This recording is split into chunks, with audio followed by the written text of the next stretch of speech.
All right, in doing these problems, the first thing you have to do is calculate the absolute and relative change. Remember that the absolute change is new minus old. So when I take 18.71 minus 11.07, I get 7.64. Relative change is new minus old divided by old. So I take that 7.64 and I divide by the old, which is 11.07, and I get roughly 0.69. Now let's do the next one. 31.62 minus 18.71, 12.91. I'm telling you right now, absolute change is not the same. So linear model is not appropriate. It does not increase by a fixed amount.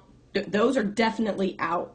But if I take now this old 12.91 divided by the old 18.71, I get roughly 0.69. Now you can do the rest, but now it shows a constant growth rate. The data suggests an exponential model. Now, this here is our percent increase. So we need to do part 2, you have to write a model. So remember, we've got the initial, which is 11.07, 1 plus the growth rate raised to the time. So let's just simplify that. 11.07, 1.69 raised to the time. So when time is 8.25, that just means t is 8.25. So I plug it in, 11.07, 1.69 raised to the 8.25 power.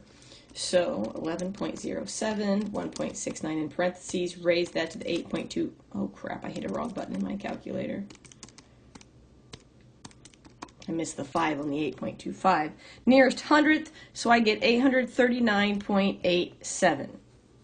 All right, that's if you have relative change being the same. So I go to this problem. Same basic idea. So first I got to do my absolute. New minus old. 49.53 minus 47.84. And I get 1.69. If I divide that by the old 47.84, I get 0.035.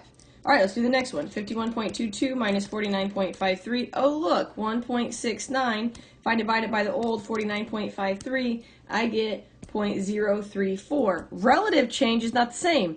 So there is no constant growth rate. An exponential model would not be appropriate. And since these are the same, it's a linear model and it increases by a fixed year. Remember, that means this is the slope. So when I write my model, y equals slope times x plus the y-intercept, which is what we start with, 47.84. Okay, so when time is 9, that means x is 9. So y equals 1.69 times 9 plus 47.84. So 1.69 times 9 plus 47.84, rounded to the nearest hundredth, gives me 63.05. And so if it's a linear, it's just slightly different, or absolute change gives you a linear model, and then you go from there.